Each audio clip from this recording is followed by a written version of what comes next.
welcome to CRPS Diaries, or welcome back if you've been here before. I did a video recently, actually yesterday, vlog, about what not to say to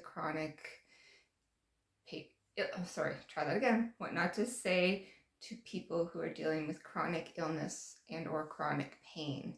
I started the list, but I didn't get that far because of time. Other things came up, so I said that I would do part 2, and here we are, part 2. So just to quickly go over what I went over yesterday without commenting, because you can go back to my last video vlog to see that. You don't look sick, but you could do ABC yesterday. Why not today? Stay strong. You've got this. And I know so-and-so who did ABC and got better and or cured or went into remission. Don't say those things. And if you want to see more on that, because I elaborate, then you can check out my last vlog, part 1. I'd be happy to have you and leave comments. So from there, this is the rest of the list that I came up with. You just need to exercise more. Yeah, really. Doctors will say that to patients, but other people will too, and it's very hurtful. Like, we do everything we can. You know, like, I'm living in severe pain. If you've seen my other vlog posts, you'll know that. I still exercise, but to do so puts me in even worse pain. You know, I exercise for my mental health and my physical health, but it puts me in excruciating pain. So don't tell people, doctors, if you're listening, nurses, if you're listening, don't tell people they need to exercise more until you're living in that kind of pain. Let's see you do it. Okay? So there's that. You just need to get out more. If we could, we would. Seriously, I go to the grocery store and I come home. That's all I can do. And when I'm in the grocery store, I have to use a scooter. And to walk from my car in handicap parking to the store is excruciating. So don't tell people they need to get out more. They know what they need. If they could, they would. Sorry if this sounds a little harsh. I don't mean to be. It's just, you know, as I mentioned in yesterday's vlog, that I would do, you know, a post once I get through these on things you can say instead of these things that are hurtful. So, eat healthier. Oh my goodness, this one drives me batshit crazy. Because again, a lot of us do eat healthy and it doesn't help.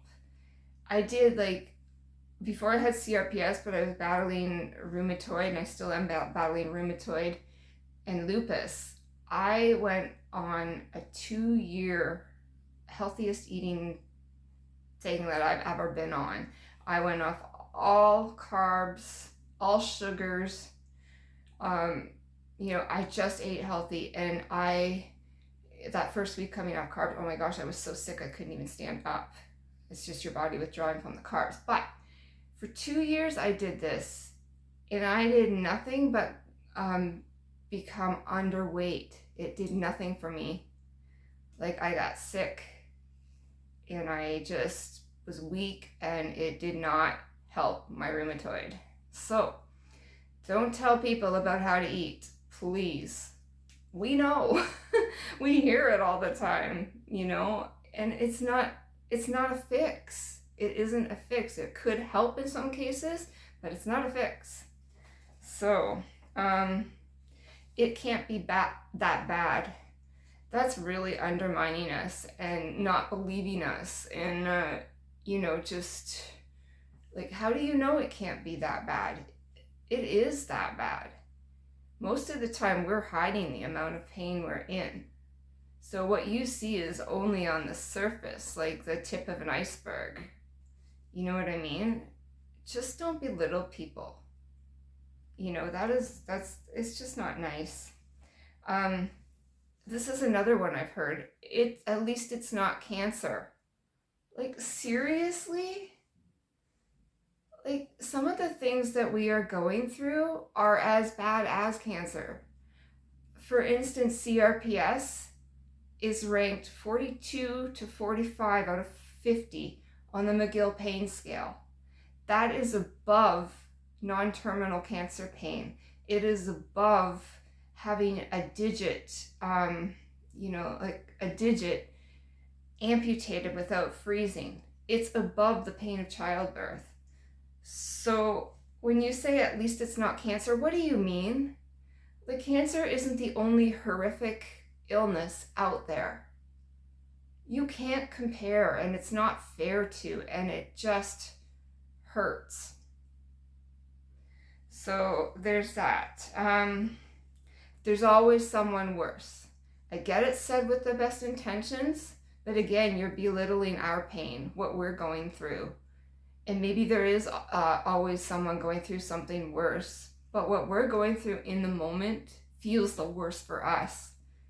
And you could acknowledge that rather than just like, shutting us down. And, sometimes trying to make it better, it doesn't make it better. Okay? So, another one, you're not better yet? No. Hence the word chronic. It's permanent. Like my RA, my osteo, my lupus, and my CRPS are chronic, permanent. Most of them, if not all of them, get worse over time.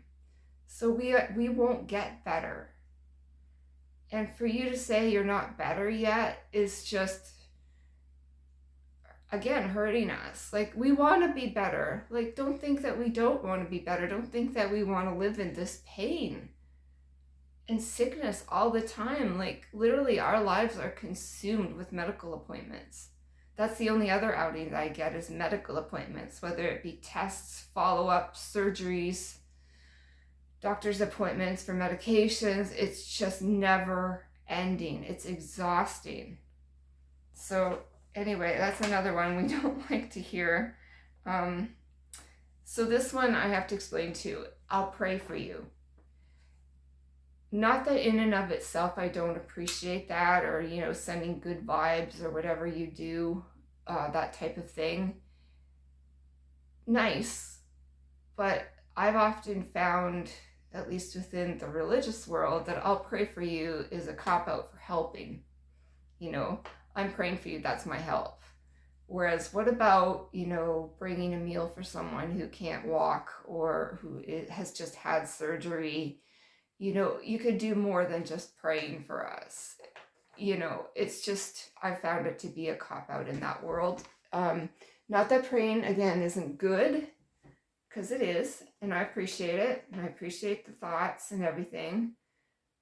But if you're just using it to ignore the situation, then don't bother. Don't bother. So, let me know if you need anything is another one I hear. Very kind, of course, but those of us who are in this situation, more often than not, can't ask for help. It is so hard to need help, let alone to ask for help.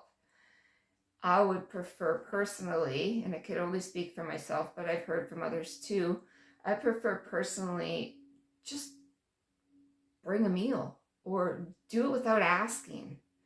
I have a wonderful neighbor who does that. She'll just out of nowhere bring over a meal. She doesn't say, let me know if you need help. Well, she does, but she's already helping.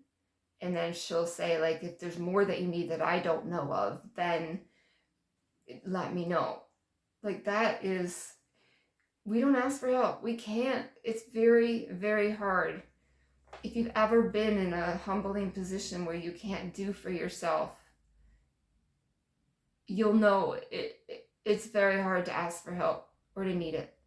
So just do it, Go and mow a lawn for somebody if you see that it needs to be done, or bring a meal, or, just even call or text, whatever it is these days, and say, I'm thinking of you. Are you okay? Just don't tell us to ask for help or if we need anything. A lot that happens a lot when somebody dies too. If you need anything, let me know. Just go do it. They're gonna need it, but they're not gonna ask for it or be in a place where they can ask for it. So I hope you feel better soon. It's a nice thought, thank you, but this isn't getting better.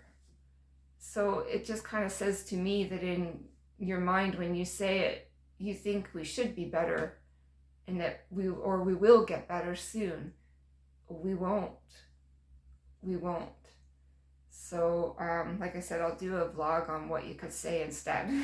I understand. Nice thought, but no, you don't. Nobody can understand unless they're in your shoes. I mean, if there's somebody else, if I'm talking about CRPS and somebody else has it, they're going to have a level of understanding. And that's fair. Like, you know what I mean? They're going to understand the pain and whatnot. But if you're not living with that kind of pain, you don't understand.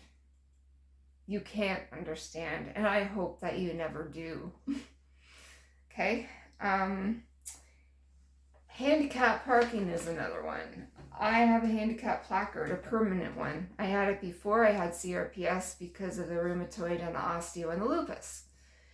And, you know, not having a bladder and having to be near a washroom when my ostomy fills. So, the looks that we get sometimes, I've never had anybody approach me and say, you're not handicapped, why are you parking here? But I've had personally people watching going, is she really handicapped when I park there? And my husband has had some really dirty looks when he parks in handicap parking for me. Like he'll drop me off at the door and then park in handicap parking so that when I walk back, I'm closer. Wow, has he had some looks. People don't judge. You know, just because you don't have a wheelchair doesn't mean you're not handicapped. There's a lot of people who have, I forget what you call them. I've gone blank, like hidden handicaps, you know, like people with heart conditions or COPD who can't breathe and need to park close because they can't walk far. They're like, you can't see them, but they exist. So don't judge. If anything, kindly ask. We're happy to share or to even educate, but don't be mean about it. You make us feel worse than we already do. Okay? Oh yes, this one I've heard from even my own family and from church. I know so-and-so with ABC. Let's just say I'm going to just put, I know so-and-so that has cancer and they still work. Really? Again, you're comparing and you're belittling our situation and hurting us. Like, just because so-and-so still works doesn't mean they're actually able or they're actually wanting to, but maybe have no choice, or they their situation is different, because every single situation is different. Every single illness, CRPS is different for everybody in one way or another. There's some common ground, obviously, but it's different. How much it's spread, where it is in your body, that type of thing. Same with rheumatoid or lupus. It's just everybody's experience is different. And just because so-and-so has ABC and they're still working, well, what about taking into consideration that I may have ABC, DEF, GHI? You know what I mean? Like, you just don't know, so don't judge. Ask questions. Again, we're happy to educate, but don't assume. You always have something wrong with you. You're a drama queen, a hypochondriac. I've had that from my family over the years. Oh my gosh. If you really, really, really want to hurt somebody, say those things. We pretend to look well. We don't pretend to be sick. We hate that this is happening to us. We don't want it to happen to us. It's taken our lives. So don't assume. And don't ever say that to anyone and make them feel more horrible than they already do. And I think that's the last one I've got on here for now. I'm sure there's more. If you guys have more that you've heard that you found painful, even if they're coming across as kind or they actually are meant to be kind and they bother you, please leave comments with them. And I can do another list with all of your comments of your experiences. If you're dealing with chronic illness and pain, what you've heard that hurts you, even from doctors or nurses. Yeah, please leave them in the comments below and I would be happy to use them. And if you want your name put out there too with it, I can do that too. So that's it for today. Thank you for listening. If you've listened this far, please don't forget to hit the like and subscribe button below and the bell if you want to be notified of more vlogs that I do in the future. There is hope. Hope is a good thing. See you in the next one.